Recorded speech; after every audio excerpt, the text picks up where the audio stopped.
to you live from the C3 Studios at the corner of 4th and Walnut here in North Manchester, Indiana. My name is Andrew Slaymaker. I'll be your host today. I am sitting here with the one and only Randall G. Myers Jr. Randall, it's great to have you here. I am so glad you got the suffix. Yeah. So this is episode number 4, and if you're watching right now, we want you to hit like and subscribe and just enjoy this episode. Tell you what, I am excited. When I saw your name was on the calendar, I was excited, just as nervous as I was because I've met you through work, work, and I met you here at the church, and I don't know much about you. So I was like, all right, I get to talk to him, but I have no idea who he is, you know? Good match. So we really appreciate you coming in today. Just to start things off, just tell us a little bit about you. Yeah, what would I say about myself? I'm an Old Testament Jewish Greek. Let's see. Come from Ashland, Ohio. Been married for 13 years. I'm a chaplain. And I like lament. Awesome. That's about all I got for you at the moment. Awesome. I'll tell you what, I was trying to think of one word to describe you when I first met you, like just everything that I knew about you. And the word that I could come up with was impressed. Oh, really? Yes. Okay. The first time I met you, you were singing at an event, and the way you played the guitar, the way you sang, the way you spoke, just impressed me. Oh, good. Yeah. I'm glad to hear that. So that was my first impression of you, was just impressed. Yeah, good. So I've got some questions here that our producer gave to me. So true or false, are you married? Yes, All right. true. What's your wife's name? Ashley Diane Myers. And how long have you guys been married? Oh, I think it was 13 years. You think so? 12 or 13. Okay, like that. good. Children? 4. 4 boys. Awesome. 11, 9, 5, and 3 going on 4. Oh, that's got to be a fun household. Oh, it is. It is. They love their Legos. What's your favorite movie? To End All Wars. It's a good subject. Yeah. Favorite sports? Baseball. Favorite team? Cincinnati. Okay. Yeah. What hat are you wearing right now? This is the Pawtucket Red Sox. Okay. Not to be confused with the Boston Red Sox, because this is the Triple-A team for the Boston Red Sox. Gotcha. So That's where they come from. yeah, I cheer for the Pawtucket Red Sox, but not the Boston Red Okay. Sox. I hate them. Favorite Bible translation? The Bible for Everyone, translated by John Goldengay and N.T. Wright.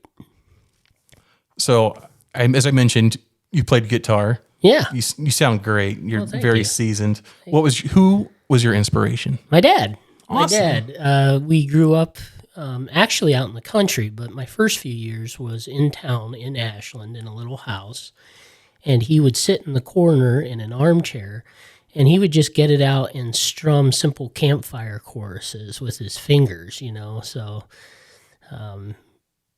yeah, I just remember that. Me and my sister would consider it a treat when he would get that out, and we'd sing God Is So Good and Kumbaya and some of the classic camp songs.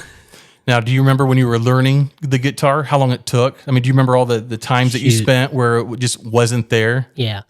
So I started practicing when I was in 4th grade, and I practiced for about a year, took formal lessons, that's what I mean. I took formal lessons for about a year, and then for crazy circumstances, we ended up having to stop with those lessons. But I continued to play, and he had given me enough rudimentary information to be able to just continue to practice on my own and pick up songs on my own. And so as time went on, I continued playing and doing things for folks, and then I set the guitar down, I think, for probably about 4 years. I didn't touch it, didn't have any interest in it, didn't care. Picked it back up when I was maybe 16 or 17, starting into high school with the youth group and leading worship and that kind of stuff. And it wasn't until I was 21 that I was kind of like, you know, I might be able to hold my own if I was leading on Sunday morning. Maybe this will become something more than I thought it would be. And then when we were in Rome, New York, my wife and I interviewed for a worship leader position in Ohio, and she went out and bought me a Martin guitar, and that's when I kind of thought, okay, we've arrived. Yeah.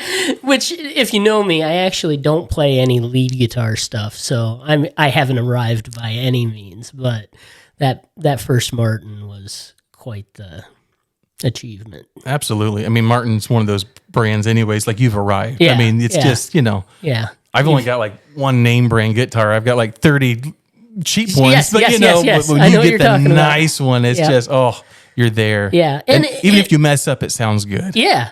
And one of the nice things was I had to convince my wife in order to get that. Yeah. And so at least she was convinced that I was good enough at this point. We need to warrant spend the that. money like on a car or a guitar kind of thing. Yeah, exactly. We're investing in the ministry. Yes. That's what we told ourselves. Is it? Yeah. That's the excuse I try to use. Yeah, I'm getting nowhere with it, I hear you. Hey, before we go any further, we have drinks. We like to experiment a little bit with the Ghost energy drinks. They are not a sponsor. One day, we pray. Today, we're trying the blue raspberry Sour Patch Kids. So let's zero sugar. How is that zero sugar? You've got to be kidding me. I don't know what they replace it with, but it's dangerous.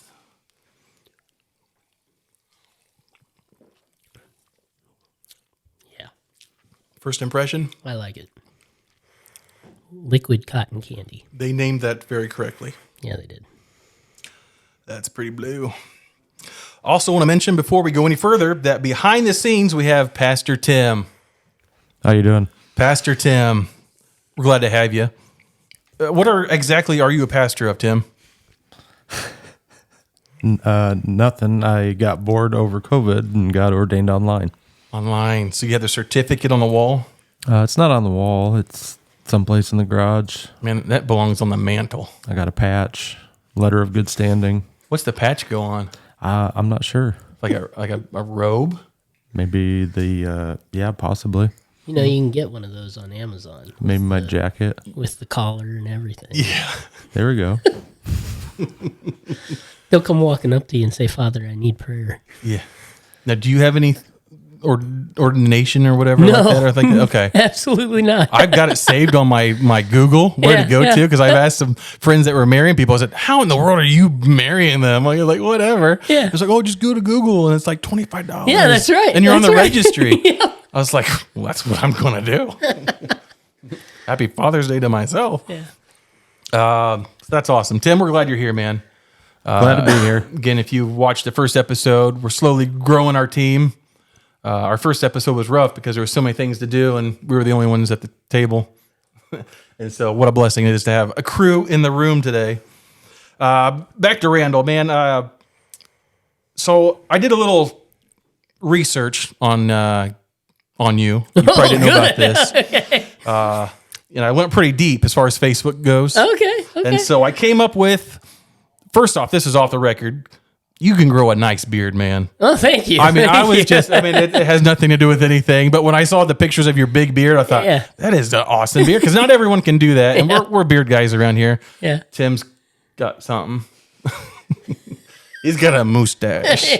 But we're just beard guys around here. I just want to compliment you on your beard. Well, thank you. Yours looks pretty well kept too.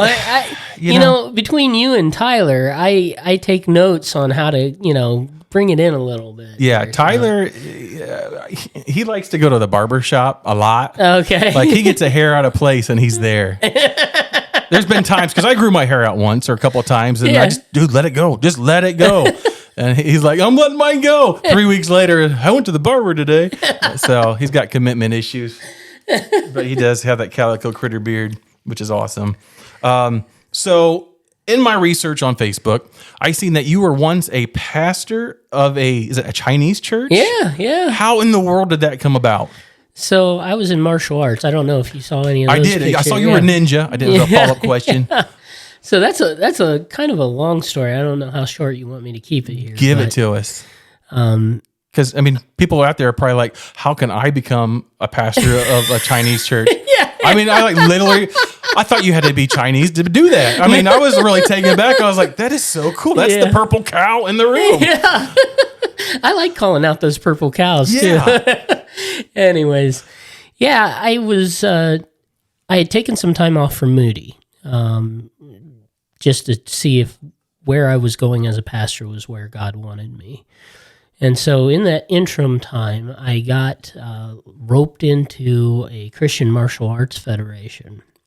Now, this is the type of federation that the top rank, you have to be in it 20 years before you can hit that top rank. So what I did for the rank that I got is roughly equivalent to the first 3 to 5 belts of American McDojo is what we used to call it. The McDojos, they turn the belts out like nothing else, right? So yeah, it was a military form. It was definitely focused on killing rather than on sport. But I got really deep into that. A friend actually roped me into it, and he and I had been talking about accountability stuff, and he had said, this martial art, it's really good. Our instructor told us that the reason people drop out is not because they aren't training. It's because they get too much accountability in their Christian faith. Maybe this would be someplace for you to go and grow. And so that was something I was longing for at that time. And I got involved there and trained with them for 2.5 years. Unfortunately, that federation fell apart. My instructor and a very dear friend of mine had an affair, and unfortunately it just caved. And, there's two sides to things when they go down in affairs. It's a difficult time, but it's interesting when you're in a Christian ministry setting, the thing goes up in smoke.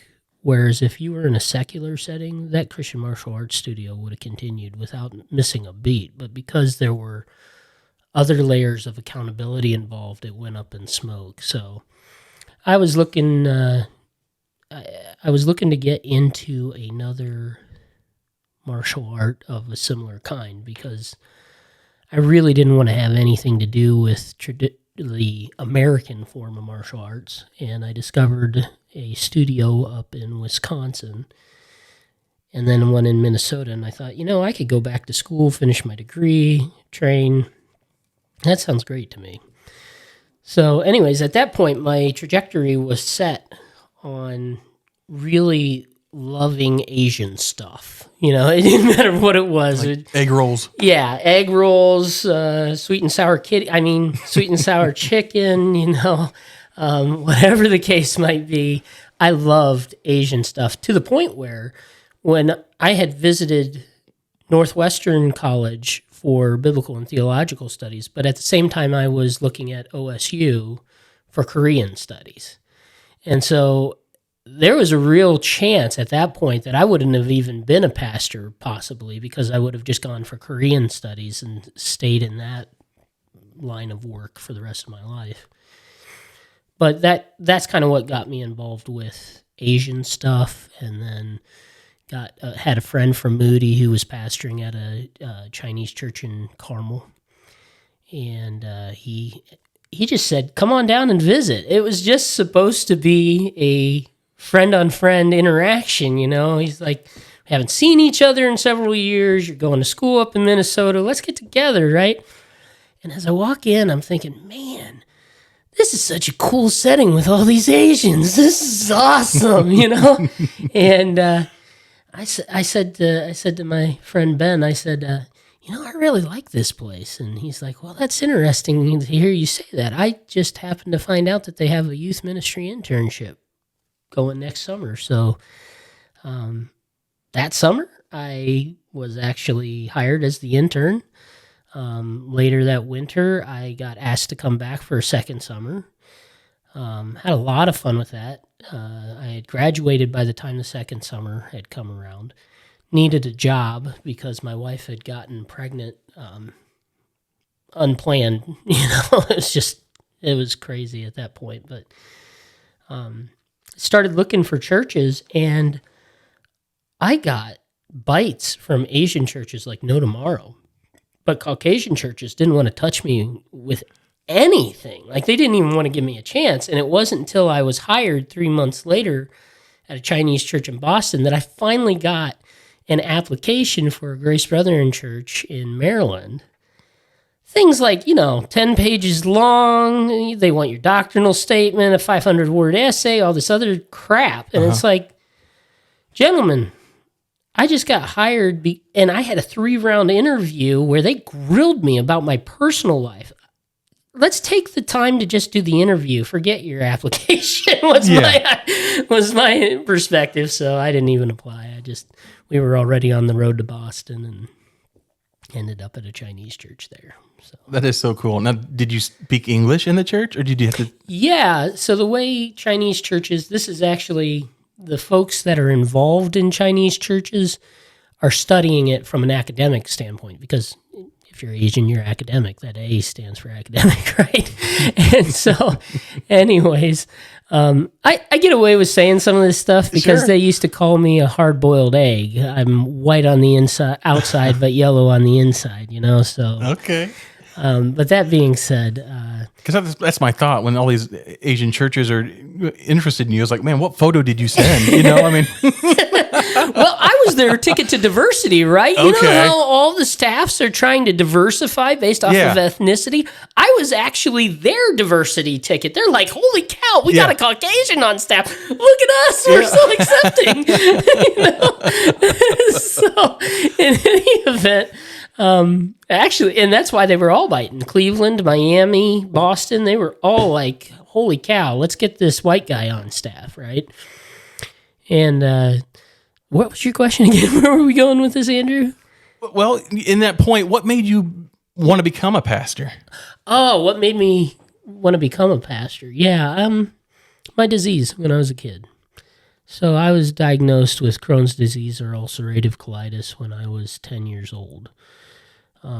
They never could figure out what the disease was.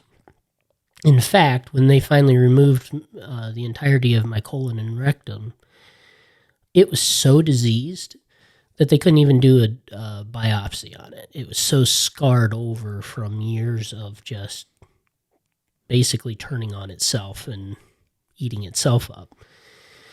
So I was 10, and I got diagnosed with that disease, and it stripped me. It stripped me of dignity. So I couldn't make it to the restroom as a kid because of how forceful the diarrhea was.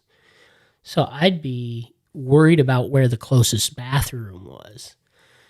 On top of that, there's the social shame that I feel around guys and just wanting to be a man, right? It's not manly to not be able to get your crap under control, right? Yeah.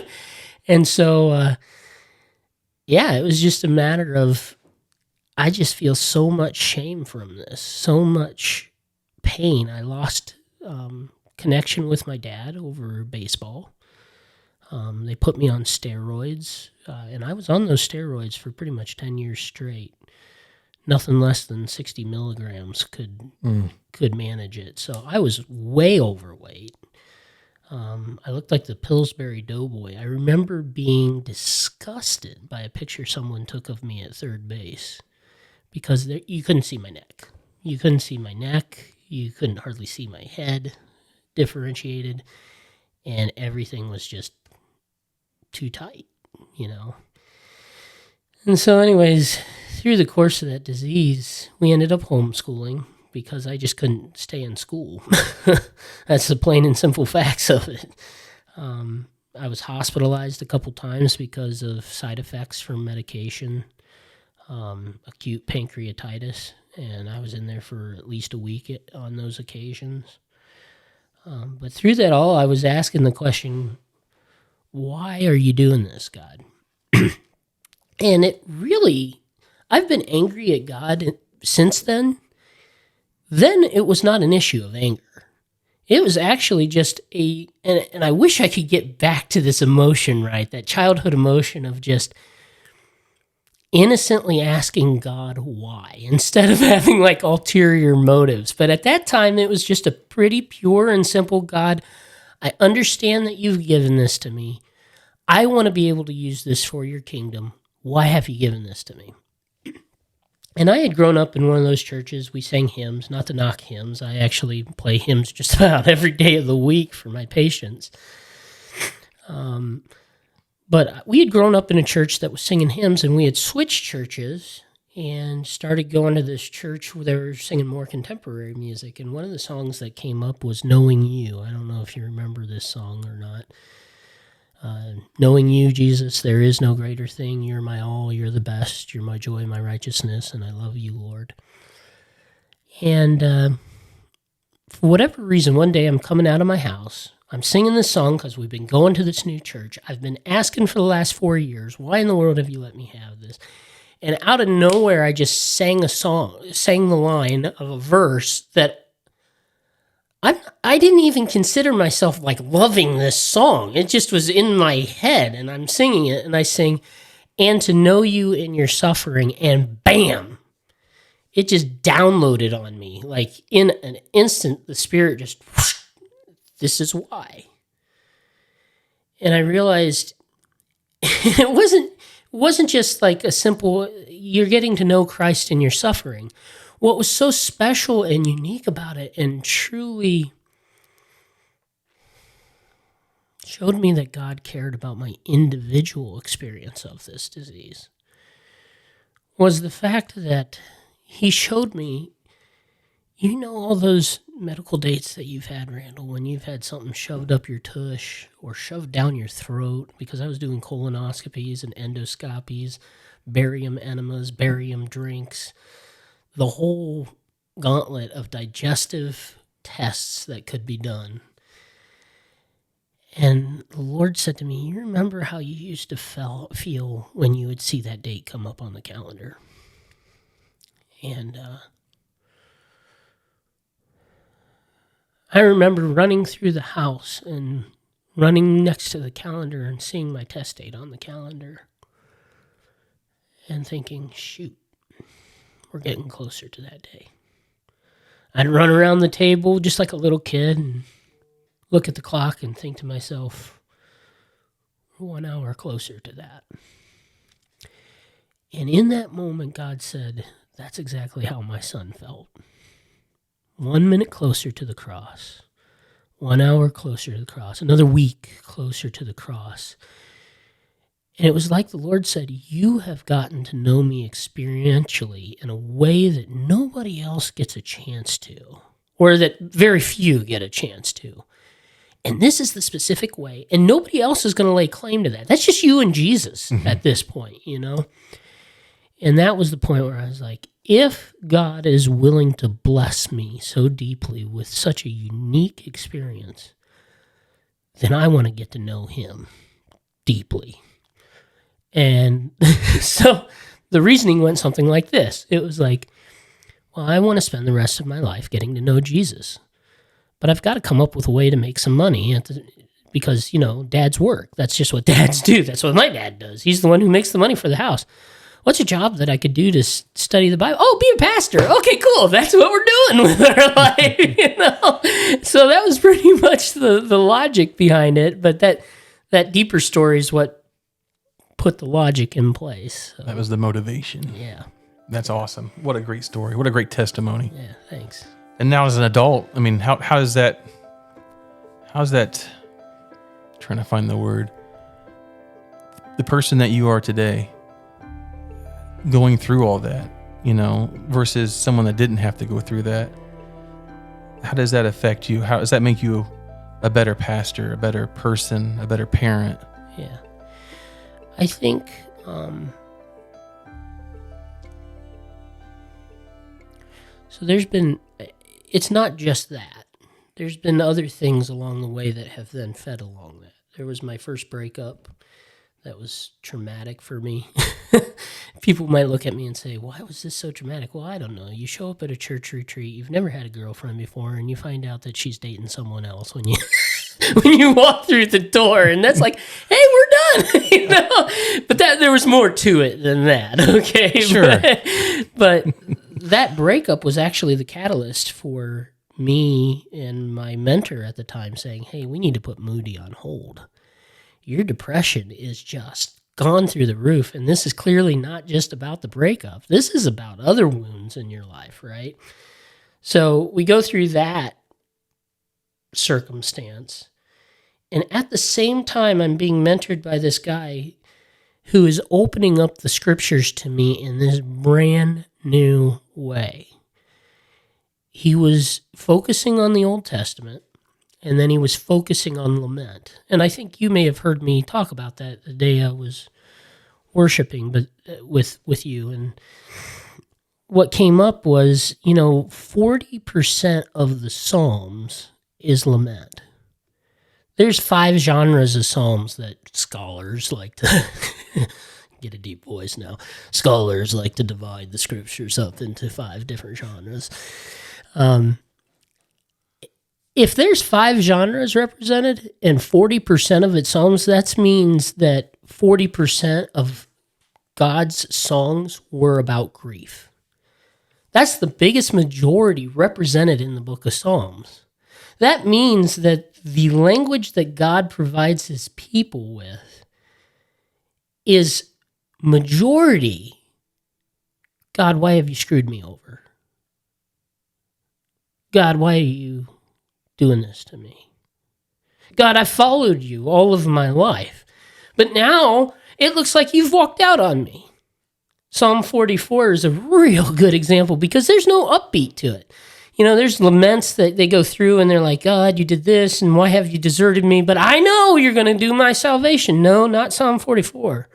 It ends on, God, why are you asleep? Now, the crass nature of that accusation is lost on our audiences today.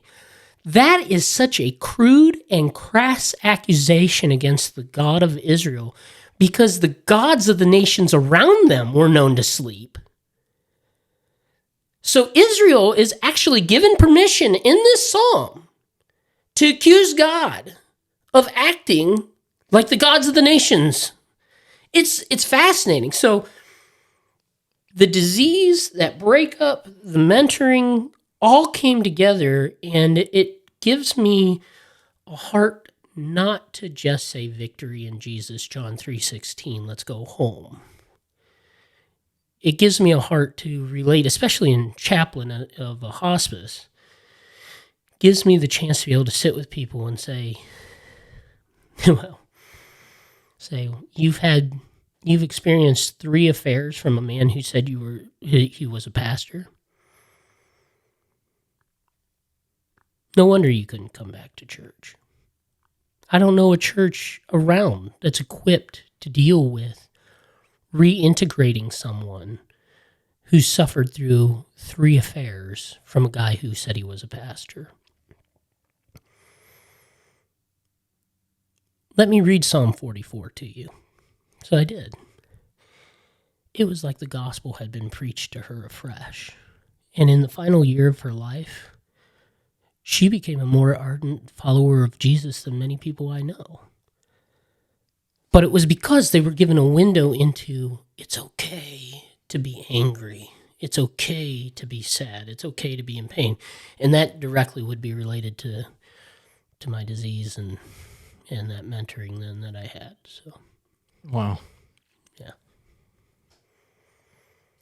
I want to say, first thing that comes to my mind is that's good stuff, but I don't want to say it's good stuff. It's powerful. Yeah.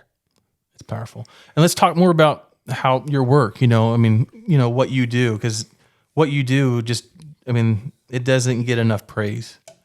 I was thinking about that on the way to work this morning, being on the other end of it, we've used your company's services, and there's no way in the world that my family would ever be able to repay you, rethank you for what your company did for our family and our daughter's final days and hours, the comfort that you guys supplied. Yeah.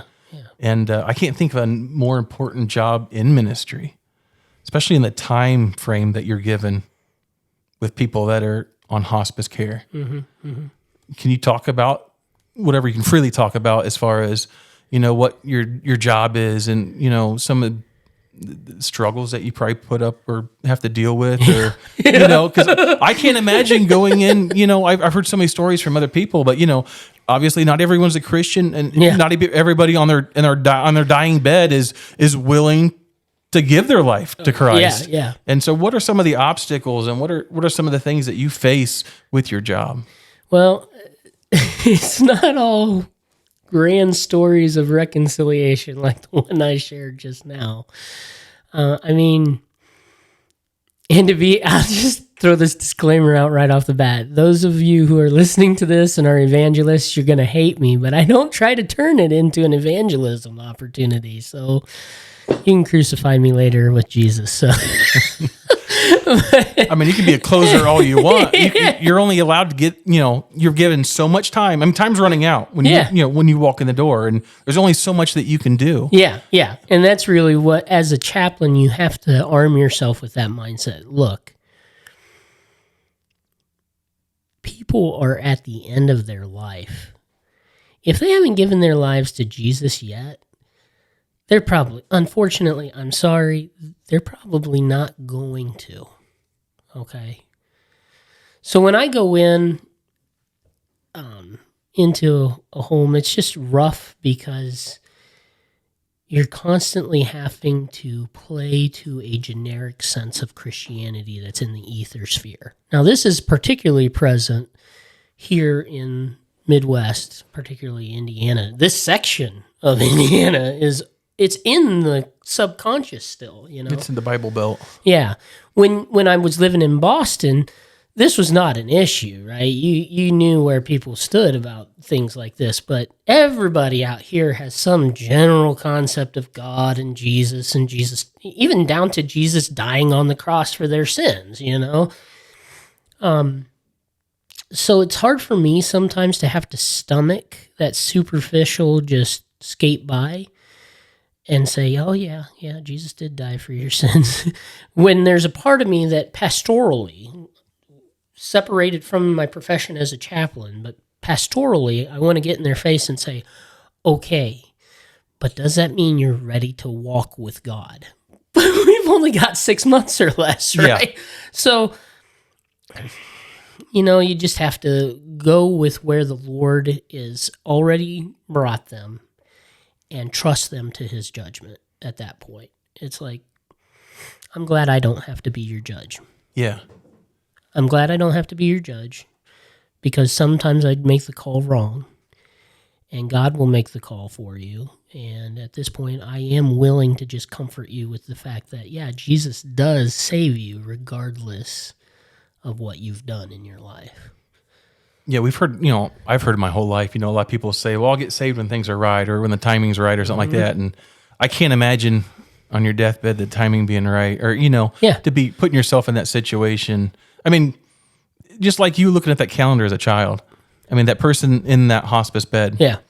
I mean, you're going to meet Jesus. I mean, no matter what takes place in our conversation, someday soon, you're going to be talking to Jesus. It's coming.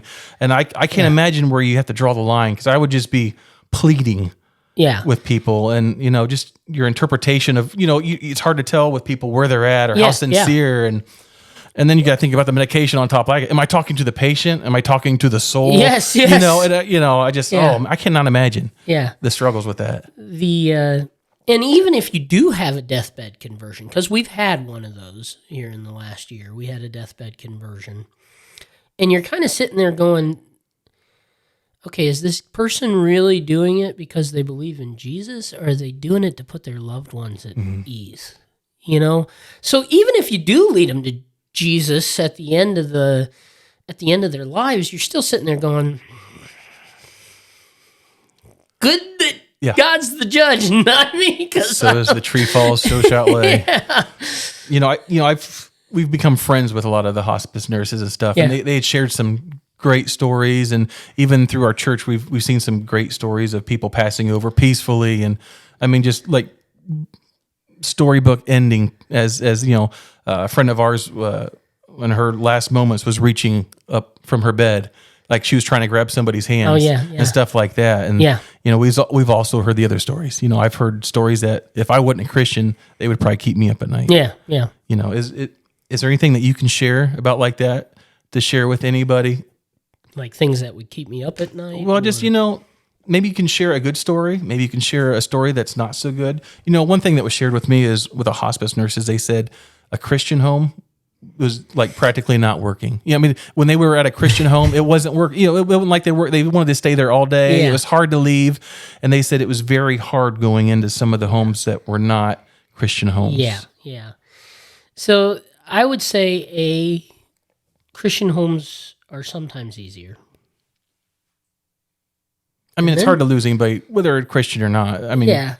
But then you still have some of those Christian homes where they're kind of like the tippers on Sunday after church, you know, where I'm your boss, I'm going to tell you what to do, and the nurse, who's she? Why is she telling me this? And so, in particular, it's like, I know what should be done medication-wise, and the nurse is like, no, you can't do that. And so there are some...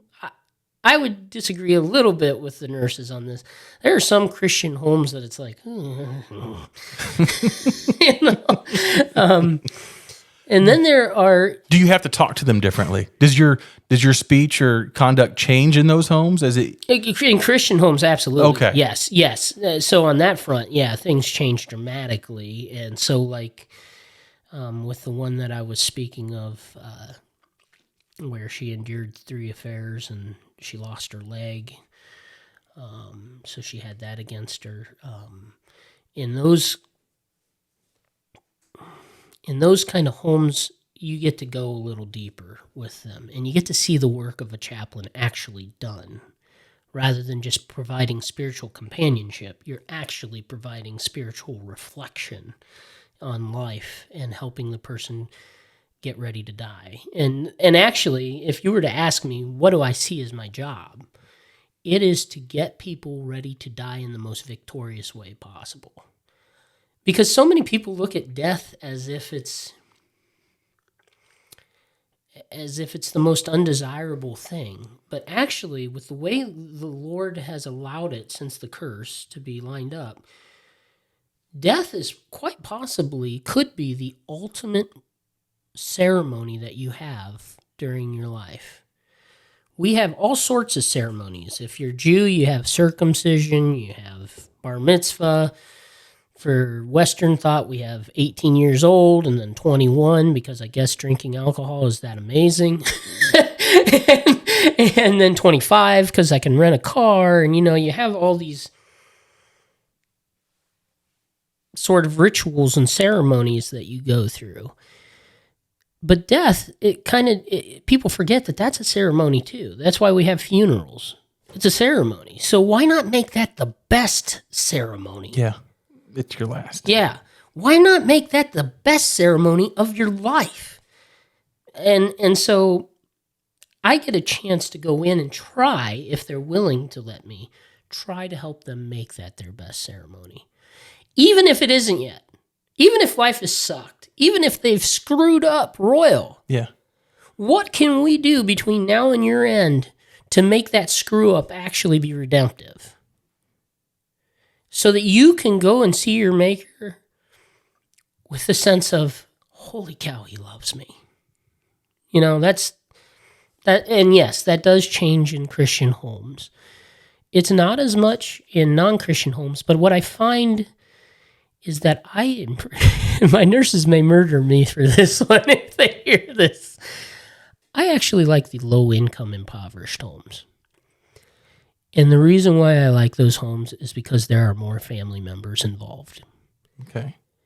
So in the high-income homes that I've been in, it's usually just the spouse or the butler. Or the son or daughter who's been assigned is the one that's taking care of the patient. Assigned by the family. Okay. So it's the amount of love that's in the room? Yes. That one person is taking care of that patient all on their own. That burden? Yeah. Whereas in the impoverished homes that I've been a part of, it's fascinating how, you've got friends from the mobile home that's 2 streets over, friends from the mobile home that's just down the road, friends from that mobile home, and they're all involved and they're all engaged and they're all coming over and, hey, can I go get you a soda from the Circle K? What do you want? I can take tonight. Yeah, I know it's messy. There's cat urine around. There's dog feces all over the place. I get that, and it's not pleasant, and it doesn't smell good. Don't let me fool you for a moment, okay? Yeah. But when I come home from those homes, I sit with my wife and say, I hope someday our sons operate like that. I don't want them to have dog feces all over their place or anything or whatever, okay? I just want them to share the load. And I want them to be close enough to me that we can be buddies. That's what I want. And that's what I see more in the impoverished homes around Kay County and Wabash, is that they may not be the most well-spoken Christians, but they're the ones that are into supporting each other and loving each other well. I wouldn't have guessed that. That's awesome. Yeah. So anything else you want to talk about as far as your job and stuff? No. If you had some advice to somebody that, you know what, today everything's great, tomorrow they're going to get bad news. You know what I'm saying? You know what I mean? Yeah. Because we've all, I've been there. We weren't a cancer family till July 11th of 2019. Yeah. What advice can you give to somebody that may be facing your services? It's okay to be angry with God. Absolutely. That's the first thing that... Actually, I just had that conversation again 2 weeks ago. The conversation went 2.5 hours. It went so long that my tablet was telling me that I had gone too long. I needed to justify why my visit had gone that long. Really? Doesn't your tablet know what ministry you're in? Yeah, I know, right? I'd be like, hey, folks, I've got 2 hours to get to him to heaven, or I got to go. Yeah. They're going to pull me. Exactly. Good luck with that. Yeah. So, it took 2.5 hours, and that's what had to be done. Yeah. But it was all around, is it okay for me to be angry with God? Absolutely. Yeah. And we went through Psalm 44, and we read through that, So yeah, that would be the first point of advice. The second point of advice for someone who maybe isn't going to hear it tomorrow, but maybe in 6 months, learn the language of suffering before you get to the land of suffering. Mm-hmm. Nobody goes to China and expects to live there and make a go of it in China without knowing the language before they set foot. I've heard of some really crazy cases where one of these guys that, know how to pick up language and they can make a business out of straw or something, and they land in a foreign country. Yeah, we've all heard the exceptions, right? But in reality, that one exception is compared to maybe 5,000 people who really did have to learn the language before they got there in order to function in that society. The culture of suffering is the same way. So many in the church want to focus on the victory of Jesus, and we should. But again, I go back to the Psalms being 40% lament. It's better to learn how to lament before you get to the place where you're speechless than to wait until you're to the place that you're speechless and then be like, okay, so am I allowed to be angry with God? Am I allowed to say these things that have come to mind? Am I allowed to do this? Because at that point, then you're just going to be heaping judgment on yourself or just so pissed with God. And how many times have we seen this? You're so pissed with God that you're just, I'm out. I'm done with you, God. No, God is inviting you to complain to him. The only places in the Bible where complaining about God is a sin is when they're complaining to everybody else about God instead of going straight to God to complain to him. Yeah. So when you get those children of Israel in the wilderness, they're complaining to each other. They're murmuring to each other. They're murmuring about Moses. They didn't go to the source. God's totally cool with angry children coming to him. He's not totally cool with angry children going and telling, oh, that God guy, he must be fake. He's stupid. Why in the world would he do this? Yeah. And those are the people that haven't been to God. Yeah. Because, you're not going to leave God mad. Yeah. Really. Seriously. Yeah. Take your complaints. You're not going to leave angry. Yeah. In our household, that's something we're going through now. I would say that there's days that we're just as angry and upset as we are in love with him, because it's one of those things you have to love him. I don't care how mad I get at him. I got to love him to get there. Yeah. I got to love him to see my little girl again. Yeah. You know, and I think my wife and I, we spend a lot of time, honestly, just crying. Yeah. Yeah. A lot of couples do a lot of different things in bed, right, Ty?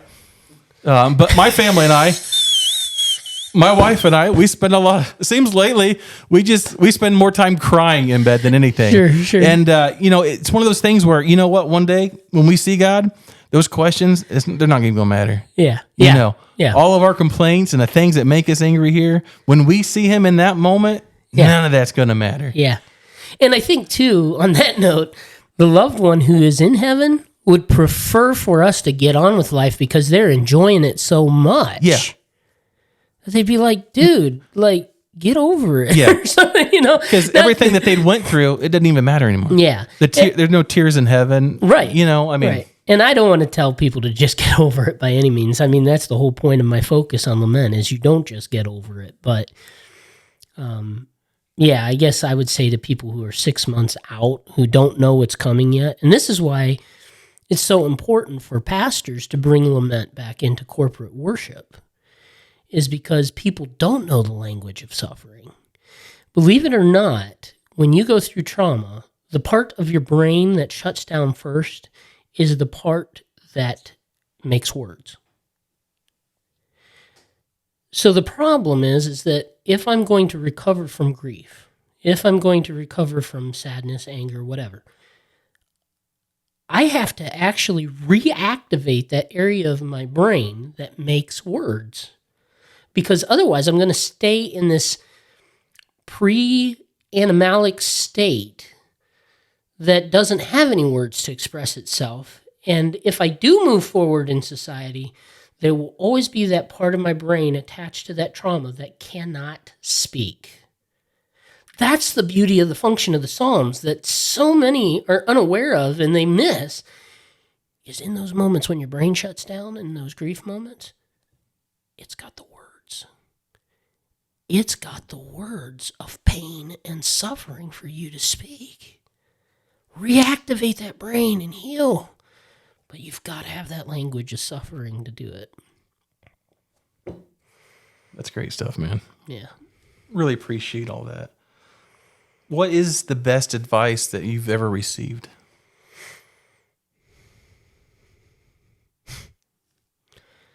Relationships are the context for sin. So get ready to call on Jesus when you're in a relationship. The first thing that pops in my mind is drama. Relationships is drama. Yeah.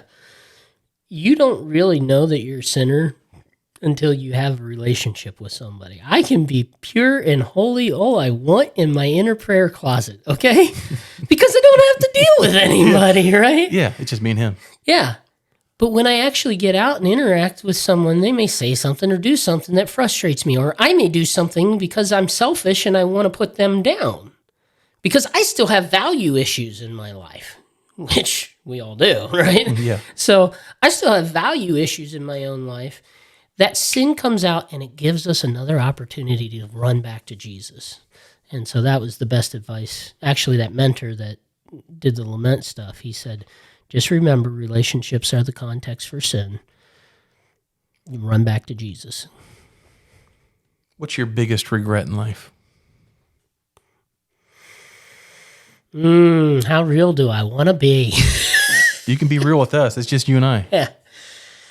I don't know if I want this aired, but Okay. if we were to go just you and I, when I was breaking up with that girl,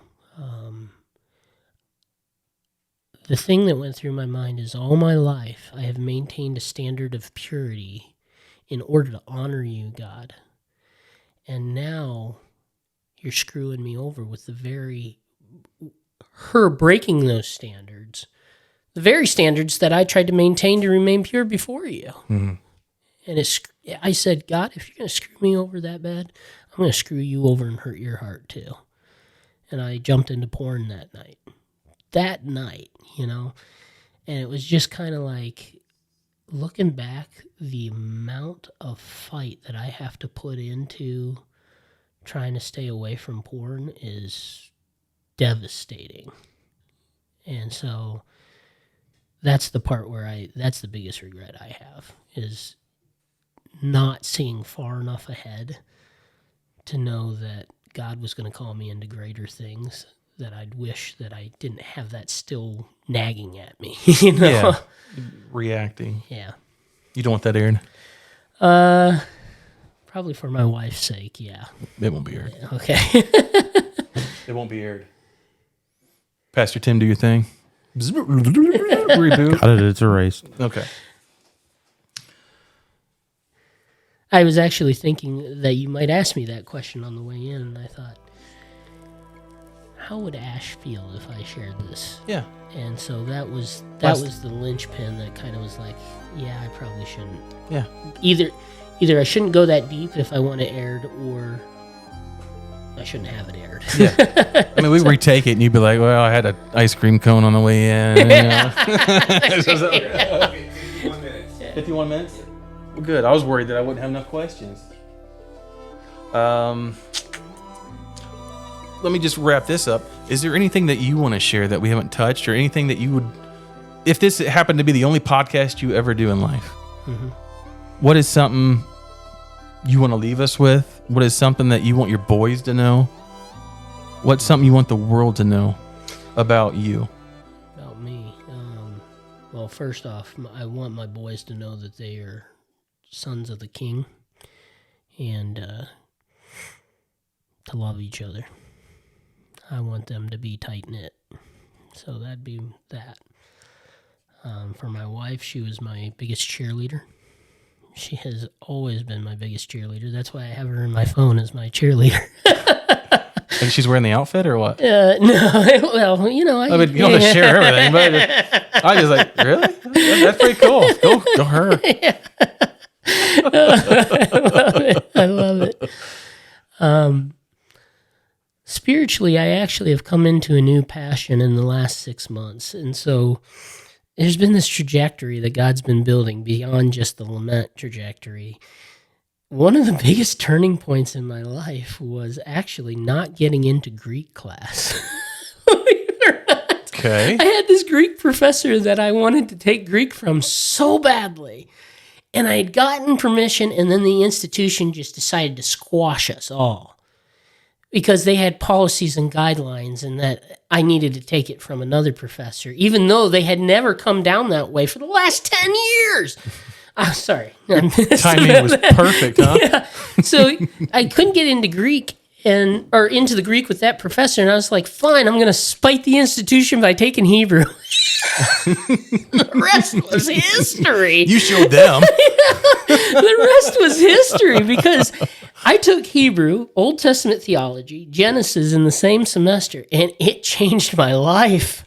It changed everything about the way I looked at life. And so that was a pretty huge turning point, because if you know me, you know I'm all about the Old Testament. I'm all about ancient Near Eastern culture, highlighting it, because I find that when you use ancient Near Eastern culture, it makes it more human. It doesn't take away from the message. It actually makes it more human to real life. So I'm all about that stuff. And then as time went on, I got more into Second Temple stuff and more into Jewishness and that kind of stuff. And so over the past 6 months, I've realized that part of what God may be calling me into is trying to reconcile the Gentile church with the Jewish church. And there's been a lot of dirt that's flown over the years from both sides. For instance, and I know you may want to kick me off after this, Andrew, but That's all right. It's not my show. there you go. You can edit this out too if you want to. But the biggest and worst lie that the church is told about Jews is that they think that they have to keep the entire law in order to be saved.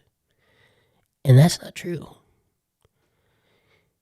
If you go to their book of prayer, the one that they recite every morning now, and the one that Jesus recited back when he was on the earth, it says, don't hold us accountable to the letter of your law, but in your grace have mercy on us. That sounds pretty evangelical to me. I don't think I'd appreciate it if someone said, oh, those evangelicals, they think that they need to work their way to heaven. I know I wouldn't appreciate that. So why in the world? Well, it's pure ignorance. That's what it is. And I would have said the same thing a year ago. I would have presented the gospel by saying, well, this law, everybody had to keep the law in order to be saved, and we know that we're sinners because we broke the law, and Jesus is the one that covers breaking the law. That's how I would have presented it, right? But I'm realizing as I get into conversation with Jewish Christians, with Jews who aren't Christians, and I'm actually reading their source material, I'm realizing they're not legalistic. And that just challenges the whole paradigm right off the bat. If you've been in conservative Christianity for any moment of your life, that turns the whole thing on its head to say, no, they're not legalistic. I just was listening to a Jew the other day, and he says, anybody who's a Jew knows that our faith is about the heart. And I stopped and I'm like, what did he just say? He's like, it is all about the heart. If our heart is not in the right place, then we might as well not keep Torah. I'm like, this is like, so there are differences still. Yeah. I will say that, okay? There are differences between what makes up a follower of Yeshua and what makes up a follower of Torah. But they're not as large as we've made them out to be. And furthermore, I can't continue to impose on someone else a view that I have created in order. That's all me. Sorry. That's all right. Are we getting called out right now? Yeah. Let's go. A view that I've created of them in order to make my gospel presentation more palatable. Yeah. And so that's something God has been gradually working over time to get me to this point where I'm like, something needs to be done about this discussion between Gentiles and Jews. So I guarantee one day it's all going to be made right. Yeah. We just got to be patient. Yeah, that's We're almost right. there. We're almost there. That's right. Well, Randall, I think we're going to wrap it up, man. We appreciate you being on the podcast. It's been a privilege to be able to sit down with you and talk with you and get to know you more. And I'm probably going to send you a friend request now that I know you. So, Sure. So we really appreciate it. We love you, and just thank you for being here. Well, thank you, sir. All right, I'll shake your hand. I love the sound. Yep, that's all right. Thank you, everybody, for being in our crowd tonight. This is Walnut Street Podcast here in North Manchester, Indiana. We thank you for being here. Make sure you hit the like and subscribe button, and we'll see you next episode.